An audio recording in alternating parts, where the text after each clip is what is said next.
Welcome. Hello. We have a good one. Welcome. My name is Christina Costello. I work for Mindful Schools. I'm the head of community engagement there. I've been working with Mindful Schools since 2011, back when we were only doing direct service and in-person trainings. We now, local in California, and we now have served almost 60K educators worldwide and trainings online, which is really exciting. You're welcome.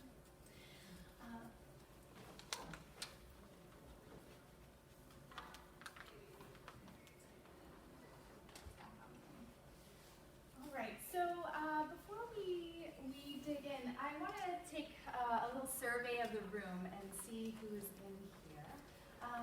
Raise your hand if you are brand new to mindfulness. May I ask you a question of location? Yeah, sure. Do you know turquoise? What could it be? Oh, that's, you have to go back to where the rooms are and go up to the second floor. Thank you. Yeah. All right, so show of hands if you are new, completely new to mindfulness, or this is relatively new. Show of hands if you have a mindfulness practice yourself. Show of hands if you are currently teaching mindfulness to either children or adults. And anyone doing whole school mindfulness implementation in here? Anyone interested in doing whole school implementation? Great, you're in the right room. All right. So here's our journey for today. We're going to do a short practice just to get us grounded in this present moment space. We're going to talk a little bit about what mindfulness is and why mindfulness in education, but we already know a lot of that, so we're going to kind of move through that a bit quickly so we can get to some of the cool stuff like our sharing information about our pilot and some of those learnings, and then some practices for you to try later. Come on in. Hello. Welcome. All right. So because at Mindful Schools, personal practice is our guiding light. It is the most important thing for us in this movement to make sure that we are supporting an educator's mindfulness practice and journey. So we like to start our sessions with a brief sit. And this is a brief practice. This is just going to be 1 minute. And I'm going to invite you to, you can close your eyes or keep them open. And if you keep them open, just find a spot on the carpet right in front of you.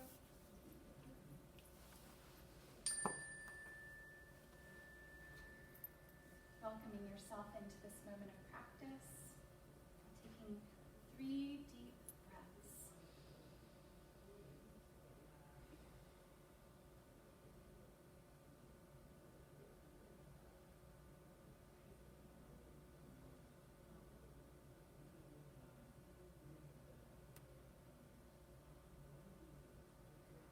Allowing your attention to explore inside for any place that you're holding any tension or stress. Just noticing where that is, how it feels. And allowing a deep breath into that place of tension to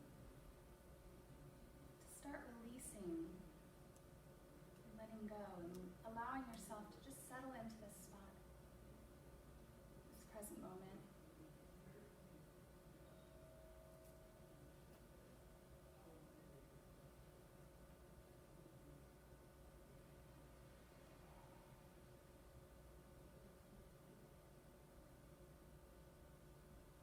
When your mind wanders, as it will, that's its job, just gently bringing it back to your breath. That can be your anchor for this short practice. Anchoring to the present moment with breath.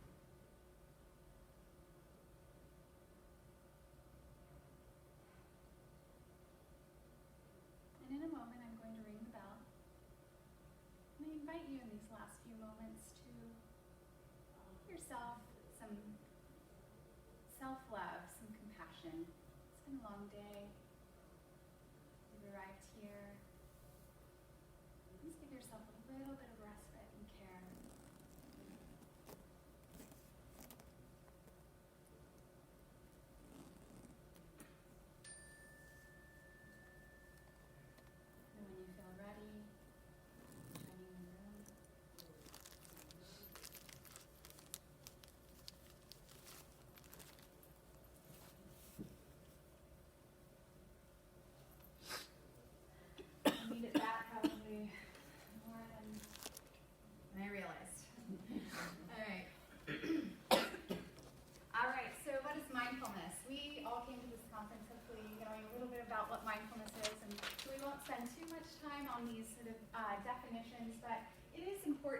to hear how other people are defining this, because there is no one definition of mindfulness. And mindfulness has many spokes of practice. So I encourage you to have your own sort of elevator pitch, for lack of a better term, about what mindfulness is as well, so that you can practice different ways to describe what mindfulness is. And for Mindful Schools right now, our definition is mindfulness is practicing a present moment awareness of our thoughts, feelings, bodily sensations, or our surrounding environment.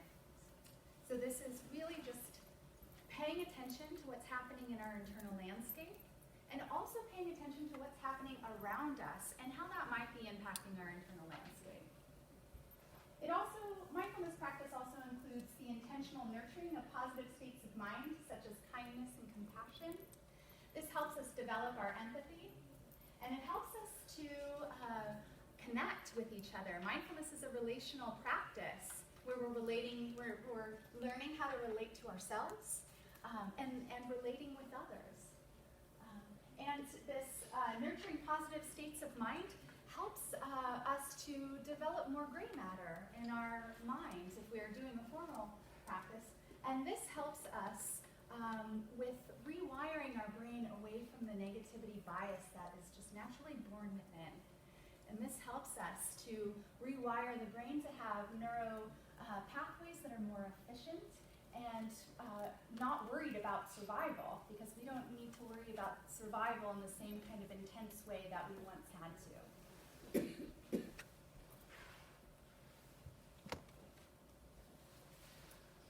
All right, so I had a teen ask me, why would I want to be paying attention to the present moment when the present moment sucks most of the time? I'm like, great point, yeah. But this is why. Because this is based off of the Viktor Frankl quote. Mindfulness helps us to create space and replace impulsive reactions with more thoughtful, intentional responses. So this is how we like to teach this to students. Here's our stimulus. Let's say someone calls you a name, and here's your reaction. You yell at them, or you push them, or you hit them. Something reactive happens. This is our untrained mind that is reacting. This is our mind that might not have the skills to know to take a breath. But when we teach mindfulness, we can teach over and over again just the simple prompt of when you're feeling emotions that are really big, whether they're happy or whether they're sadness, anger, a lot of excitement, even happiness, we can take 3 deep breaths so that we can just feel the emotion, maybe not let it run away with us. So that simple 3 breaths when emotions get big, if we could teach that over and over again, then we can get to this place where someone calls you the name, a stimulus, and then you have a pause, a mindful pause and a breath. And then you can notice how you're feeling. And that helps you develop that thoughtful and intentional response, right? So even if that's just the response is, I'm angry right now, that's better than a push or a shove or a yell, right?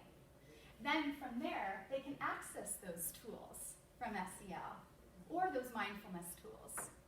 So my argument here is that mindfulness is the foundation to SEL learning. We need to be able to pause, to practice that pause and notice how we're feeling in order to know how to respond to those feelings with skill and care.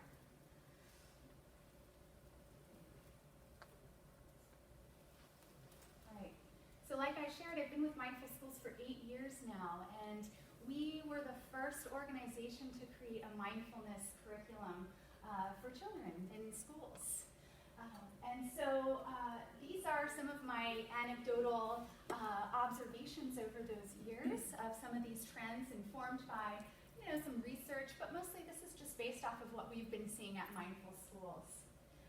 So initially when we started this work, we were working with people who already had some awareness of contemplative practices or were practicing themselves, or they were doing other SEL programs in their schools or had some sort of PD around that. So they had that awareness, and it wasn't mindfulness might have been a new concept, but not totally.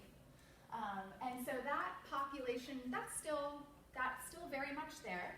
But now we have this great influx, and I'll show you a chart in a moment, of new people who are just learning about what mindfulness is and might not necessarily buy into this concept that practice first is an important foundation to teaching mindfulness and other positive behaviors. So that's one theme, is just watching how the audience or how educators are sort of coming to awareness around this. Let's see, another trend. Yes, I'm going to show you this graph here. So this is a graph of mindfulness journal publications. So these are all empirical, peer-reviewed research article publications from 1980 to 2017. Mindfulness in education is in this. This isn't representative of mindfulness in education, but wow, look at that graph. So we right now are in a trend right now, right? And we really need to attend to that with a lot of care and integrity. And we need to be really clear about what mindfulness is and what it's not, right? Other trends that we have seen, so we have seen education really care about wanting to support a whole student, a whole child approach. Are people familiar with that? Yeah. And that's still very much in play right now, and in fact, it's growing, which is great.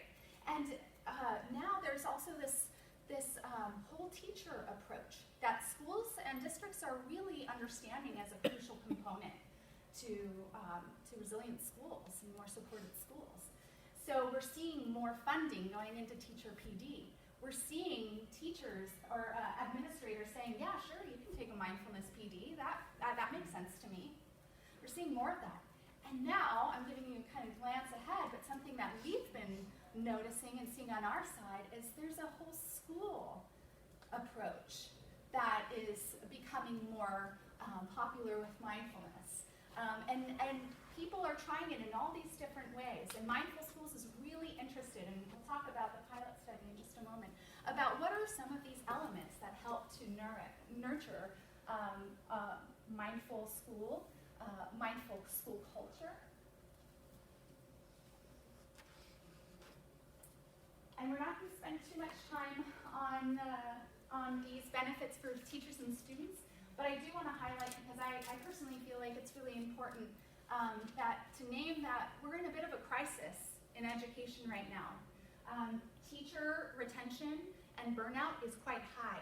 It's new teachers within 5 years on average, 50% are leaving within 5 years. That's a lot. That means you can't create stable school cultures, right? Because you constantly have new people, you kind of have to start from the ground floor all over again with those new folks. You have micro-credentialing programs that are putting young, inexperienced teachers into rooms that are already or in schools that are already toxic, that pushed out other teachers, right? And we're just putting inexperienced, under-resourced teachers to join that toxic cycle again. So there's this is something that we're hoping to address with mindfulness to some degree, to help reduce that stress, to help get some tools around to support the mental wellness. And of course, when we're talking about whole school, we're also wanting to increase empathy and connection to your colleagues and to parents and admin. And as we know, there are many benefits of mindfulness that have been supported by 30 years of research. The focused attention skill development, improved self-regulation, resiliency, positive behavior, and even academic outcomes once that well has been resourced. This can increase our learning readiness. Even mindful test taking, just taking a couple deep breaths before a test can help you get out of that anxious state of mind and into a place where you can focus on what you're going to do. All right, let's talk about this, what mindfulness isn't. Mindfulness isn't a discipline disciplinary tactic. So let me tell you a story. I was at a middle school, and it was a school where there had been mindfulness, and I was just doing a site visit. And this teacher, I was in the hallway, and a teacher had a singing bowl, and was going through very rushed. Be mindful, be quiet. Mindful, be mindful, everyone. Do you think students are interested in practicing mindfulness? Or what message is being sent about what mindfulness is when it's striking and punitive? There was a study by Mark Greenberg that showed that when teachers are not trained appropriately in SEL and how to teach it, and they go and teach it, it can do harm. Greenberg, important study. Yeah, so it's another important reason if you're trying to get buy-in with your administration to take a study like that and say, no, actually the personal practice part is really important to what we're doing. It's a key step in this whole initiative that we're doing. Mindfulness isn't just about being calm and happy. Sure, that's an outcome of practice. But like Matt was talking about earlier, we're like a bottle, right? And our feelings, when we don't know how to deal with them, we either push them away, but really pushing away just means stuffing them in. And then we put a cork on it, call it a day, distract ourselves, do something else. And with mindfulness, when you start creating that space and that settling, things arise. And those things that arise, who's to anticipate? But sometimes those old emotions will arise, and we have to have some ability to sit and be with that. So if mindfulness is about being with what is. It's not about, if you're practicing mindfulness to get calm and happy, there's going to be some surprises along the way for you. And mindfulness is not a silver bullet for everything that ails. Has anybody heard that? Like, oh, mindfulness will fix this. No, good. Good. I have before, and that's an interesting conversation to have. Mindfulness is not about the absence of thought, and it's not about clearing the mind. We want students to think of their mind as a sky, an open sky, and clouds as thoughts that we can just notice and that will go by. Because emotions and thoughts all have a life cycle. And if we get on that thought train, that life cycle of that thought or emotion will go take us for a real big ride. But if we just notice it, you'll watch the cloud just pass by the sky. And then another one. But we can't push those away. You just notice it. Because that's a lot of great information for us and what our patterns are. Mindfulness is not religious, has roots in ancient practices, but it's not religious, it's innate, right? It's an innate human quality to breathe, because we're doing that all the time nonstop. It's an innate human quality to be present, because that's available to us at any time. So when you combine the two, you have mindfulness. That's not religious. It's not spiritual. That's just human, being human. So practice of remembering and come back. And I just added this one, mindfulness cannot just be learned from a book. You cannot be an armchair mindfulness practitioner. Oh, I read all the John Kabat-Zinn books. Oh, I listened to On Being or 10% Happier. All great tools that help support that practice. But if there's no practice in there, you don't know the full definition of mindfulness, or really what mindfulness means, or how to support your students if they're practicing mindfulness and something comes up that you might not be able to resource. Yeah. Question relative to the religious thought. So, I mean, I'm often referred to as a holy roller, which is fine, or a snowflake, and I like that. That's just as nice, right? But the question is, a lot of times people will say to me when I speak the word mindfulness, they'll say, you mean meditation, right? And it brings them to that space. So how do you recommend I respond to that? Yeah. Thank you so much for bringing that up. I actually meant to include it in here. Mindfulness isn't just about sitting on the cushion and meditating. That's what we call formal practice. It's a part of the practice, and research shows if we sit for 10 minutes minimum a day, then our gray matter starts increasing in our brain. So yes, there's a lot of benefits to sitting. But mindfulness doesn't need to just be that. Mindfulness is accessible. It's free, it's portable, it's accessible at any time. I can access the present moment as long as I'm remembering it. So that's helping, and we'll get into a couple integrative short practices that you can do that are non-threatening and don't require so much time and energy to participate in. So these small integrations are helpful with helping people. You can just say, let's take 3 breaths together and just notice. How does that make you feel? And even just 3 breaths and noticing how that makes you feel kind of gives some insight to, oh, I feel more relaxed, or, oh, I am more alert or present. Let's give them an experience. Thank you.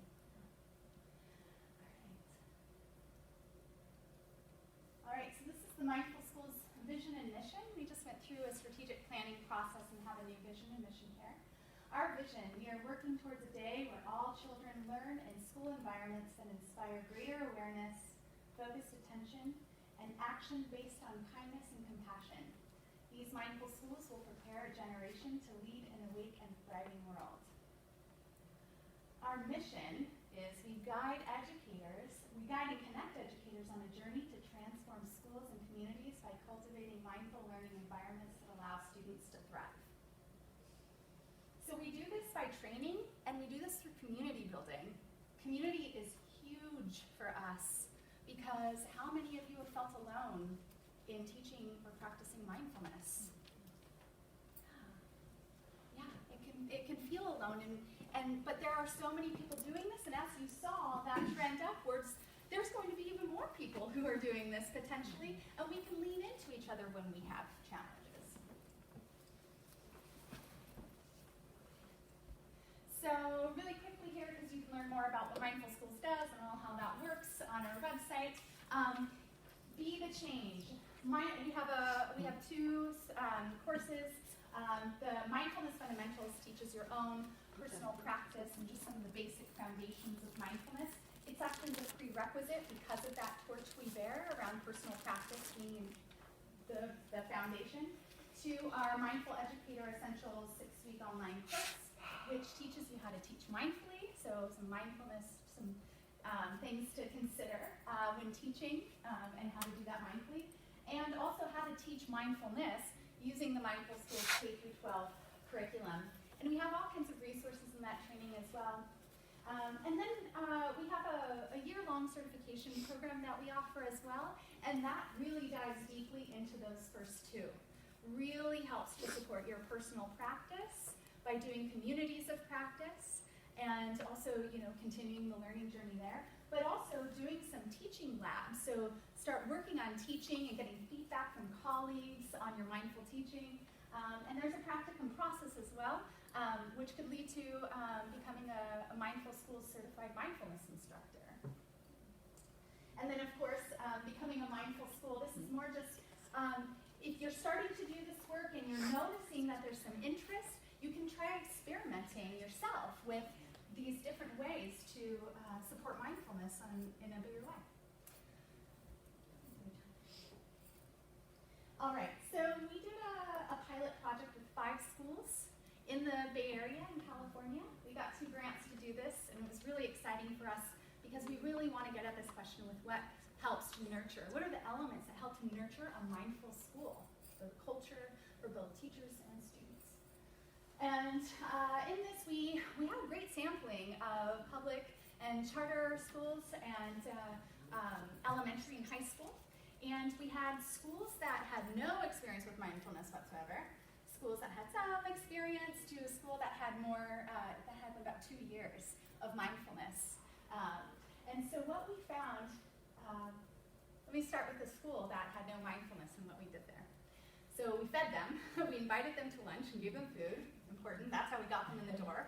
We're like, what's mindfulness? Oh, there's pizza, great, I'll be there. And we told them a little bit about what mindfulness was, but we actually just spent time asking questions and listening. How would you describe your school culture? What are some of the things that work really well? What SEL have you tried before? What are some challenges? And then we asked these more bigger vision questions.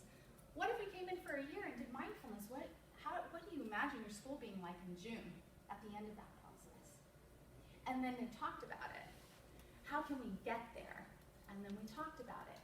And then we went back and we formulated a plan based on their suggestions, and we came back with some suggestions and a plan, and we put mentors in these 5 schools. So we did this with all schools, this listening process, and we would put mentors in the schools that were specifically oriented to that school's particular needs, because there's no one size fits all.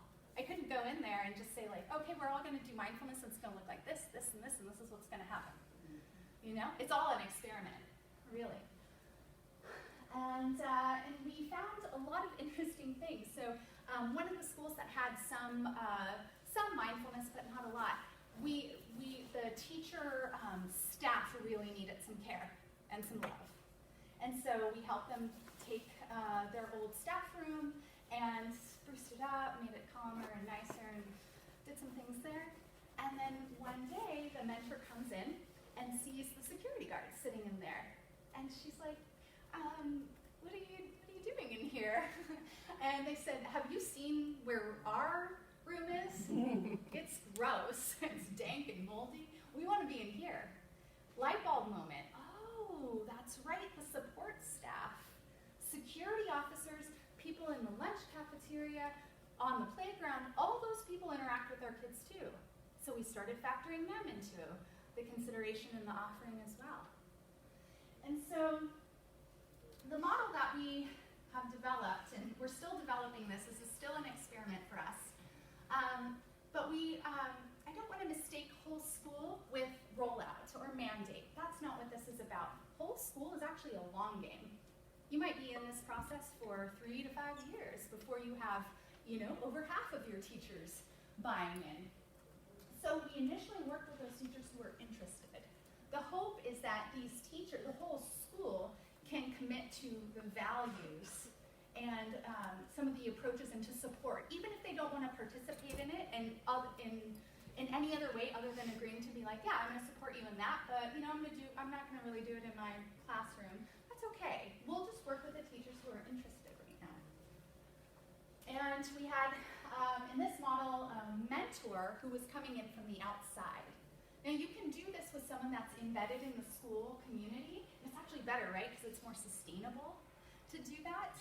But this, for the purpose of this experimenting and getting at some of those core qualities, we had someone from the outside come in. And they came in about twice a week, led peer blended learning around the Mindful Schools trainings. So they did practices with teachers and held discussions. They'd go into classrooms and teach mindfulness and have teachers observe. The mentors would go and observe teachers and give feedback and just basically create any sort of programming. If a school said, we really want our teacher or parents to be involved. Okay, so we're gonna do some kind of like kickoff parent night. In one of their schools, like, oh, the parents won't come to that. Okay, so maybe we'll do a newsletter. So the approach would be different based off of what felt like it would be more responsive. And then we also developing this coach, Mindful Schools a Mindful Schools coach that helped hold those mentors. We created a community of practice with the mentors. We convened them regularly and we asked, what's working well? What are your challenges? And then we problem solved together as a group of support. And that coach would go, okay, I've got some resources for you, hang on, or let's go check in, or I'm gonna do a site visit and support you in that way. So someone else to help support, because again, most of us in that mentor role often feel very alone, right? And we need someone to sort of bounce these ideas off of. Had this really sweet and cute video that just came out last week of the school that had more mindfulness than the others in our pilot project, but the sound's not working, and that's okay. We all know what cute kids. You don't need to worry about it, Gary. Yeah, don't worry. Figure it out. We know what cute kids meditating looks like. It's adorable, and it's really great and sweet. You can see it on our website. I really encourage you to. But this actually frees up more time for us to talk. So before we have a discussion, I want to give you a couple of practices that you can try on Monday. And you can encourage your teachers to try this as well. So school bell mindful breath. At the risk of sounding Pavlovian, we need a lot of reminders to practice. And in a school, we have this regular bell. In our mindfulness practice, we have a bell. And that, some people use that as practice. And so here's the invitation. Let me ask you this. What happens when the school bell rings, typically? Kids get up and rush. And they get rushed out. Yeah. Rush. And what about you as the educator, the person in the room with them? What happens for you? You think of all the things you didn't have time to cover within that class time. Yeah. Transition, right? It's actually, you just keep going, because that's the way we're just naturally trained. We just keep going. But this is a very natural, in a school environment, reminder to pause, take a breath. You can get ready for that transition a lot better if you're a little bit more present with what's happening right now. So you can encourage your teachers to try this, and that's one kind of secret whole school way that you can start to stimulate a little bit more awareness about what mindfulness is and how it makes us feel, so that we can go on to those sort of the trainings, and let's teach it in our classrooms, and let's do a whole school thing. I'm going to go to bullet number 3 next. Try taking 3 breaths all together before starting a lesson. You don't need to call it mindfulness. Just take a couple deep breaths. You don't need to do it at the start of every lesson. It's one lesson. See how that goes. And just notice what happens.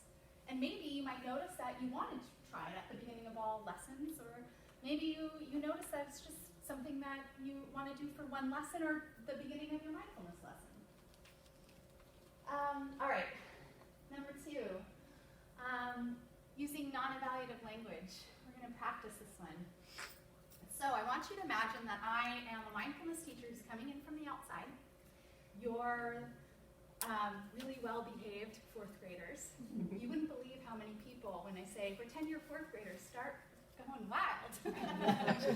So be very well-behaved, please. I'm going to ask you a question. I want you to just engage with me as if you're a student. Okay? Hi, everyone.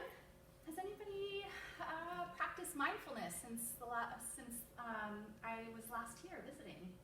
Anyone practice mindfulness? Anyone want to share how they practice mindfulness? Yeah.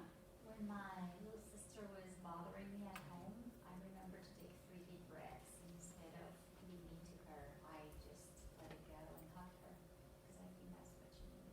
Good. Good. Anyone else? I need 2 other examples. Yes.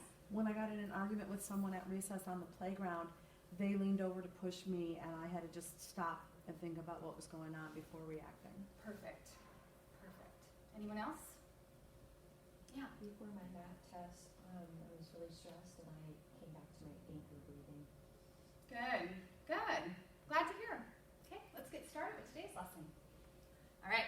Now let's try that again, and this time I'm going to model using non-evaluative language. Okay. And I'm going to ask the same people to say the same things. Hi, everyone. Good to see you all again.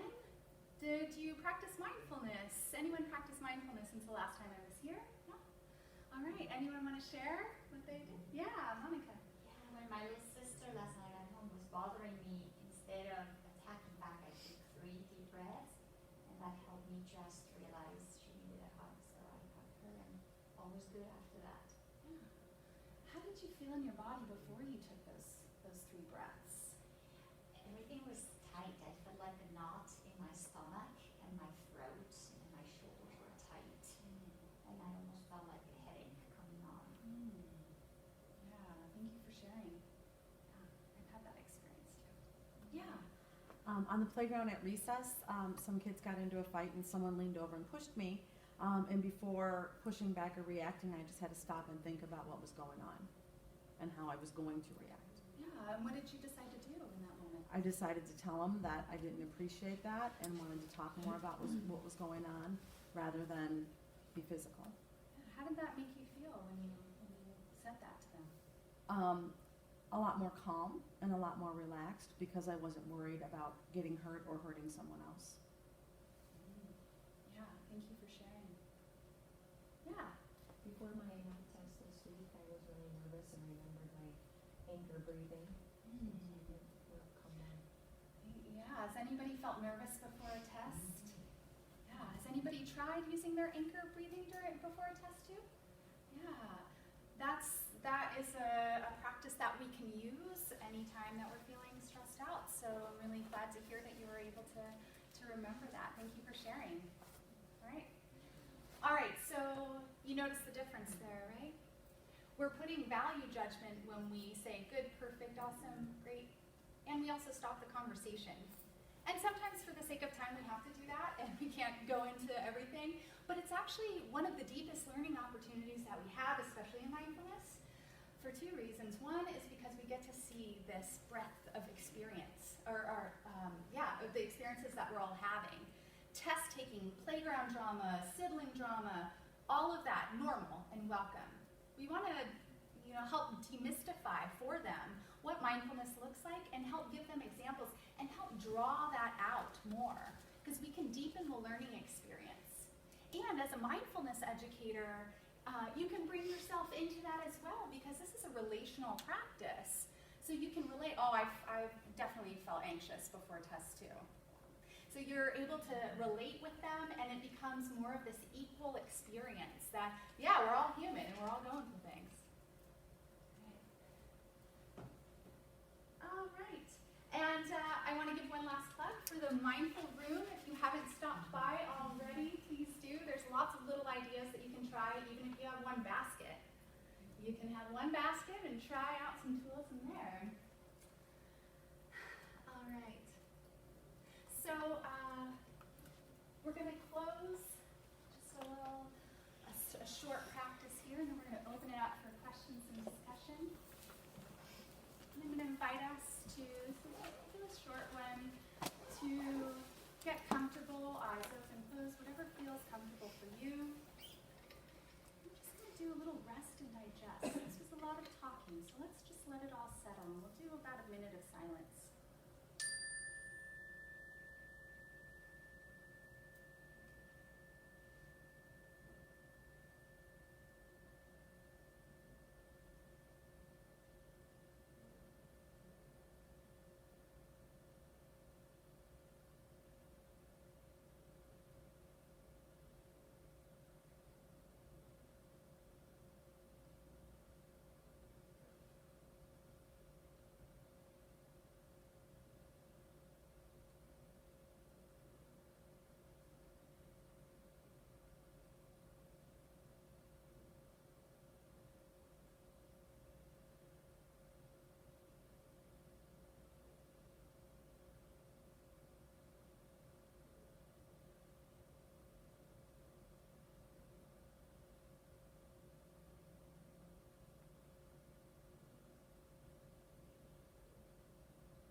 And when you're ready, open your eyes and join me.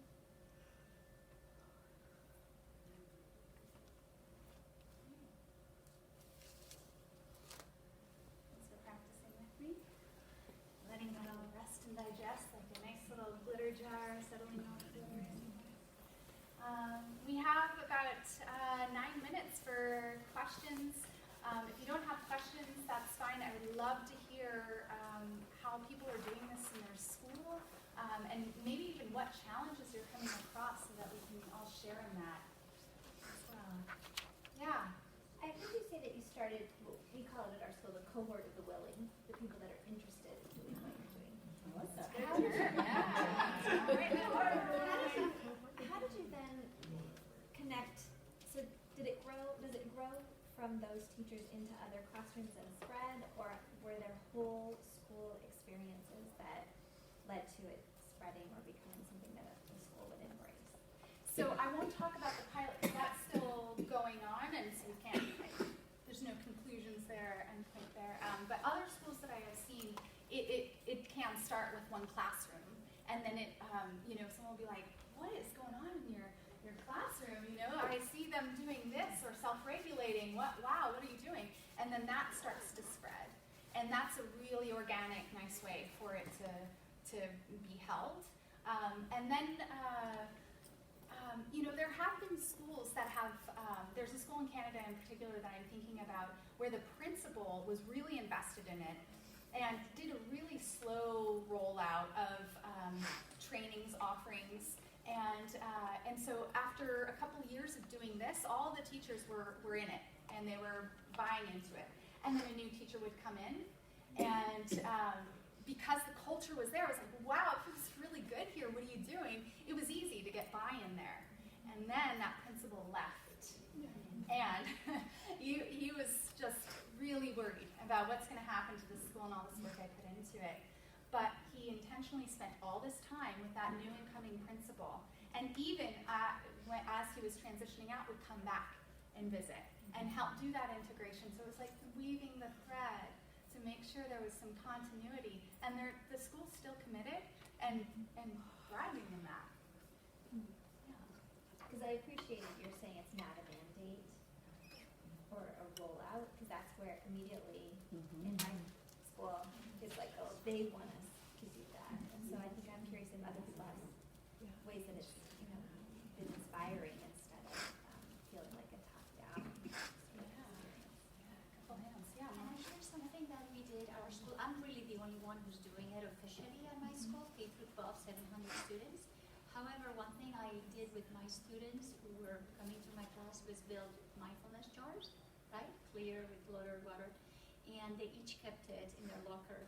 And then, when they were frazzled with their homeroom teacher, they would say, "Can I go to my locker, get my mindfulness jar?" And a few years ago, the homeroom teacher would say, "What's that? Bring it. Show me what that is."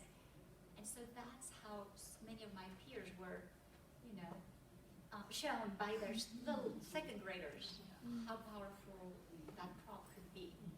So sometimes it can go from your own students to spreading to other teachers. I'm really glad you brought that up, Monica. This came up at the last session.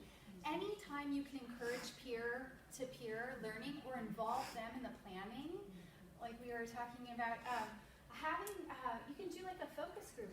We really want to do more mindfulness at this school. What are some ideas you have? And have them lead that. Or even have them, one school, so cute, they did at the end of the year a play on the brain, and the kids were different parts of the brain. I'm the amygdala, and I'm always angry. It was adorable, but that was their idea. So anytime you can do that, that helps the buy-in as well. Yeah.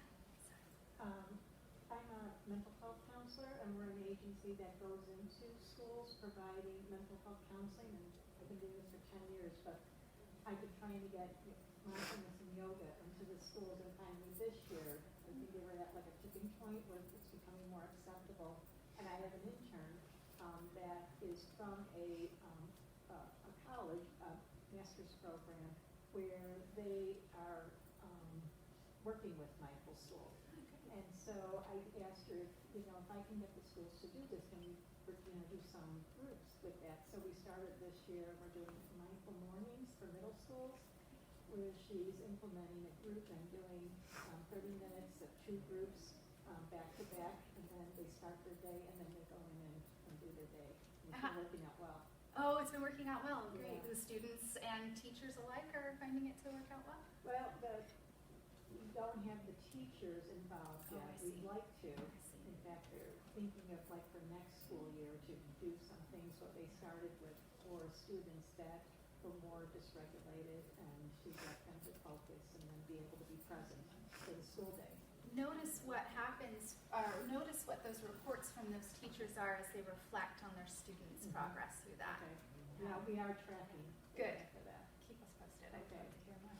Yeah. When you said about starting slowly, I think that that's kind of the key to it.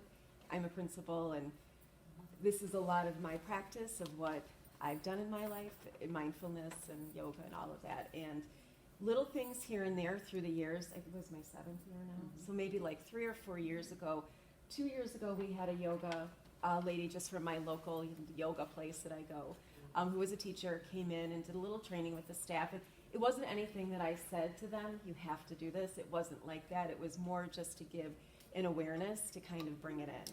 And then we have things even that I did to kind of bring the self-awareness even for students. Like one year we took a picture of all the kids and they said, I am. and it was a picture holding up what they were. I wrote it out. And they wrote it out, and it was beautiful because it was all over the school, and we did that for a couple of years. So there's all like this self-awareness and SEL types of things that we brought in every year.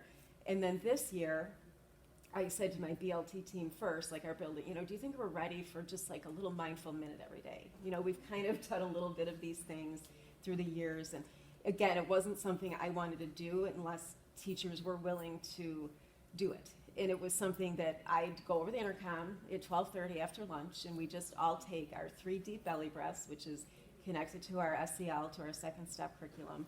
So the kids were already familiar with that. And then I just do, I don't know, sometimes whatever comes to my mind, or we'll focus on breathing during the week. But that's why we're here today, or this week, to kind of get more ideas, to kind of strengthen that. And now we're kind of ready for the next step. But we, you know, just kind of thinking about, again, but I don't want to just throw this on. It's not like that, because it really is it's a personal journey too. So I think that's what I'm learning the last couple days of how to kind of help teachers with this too.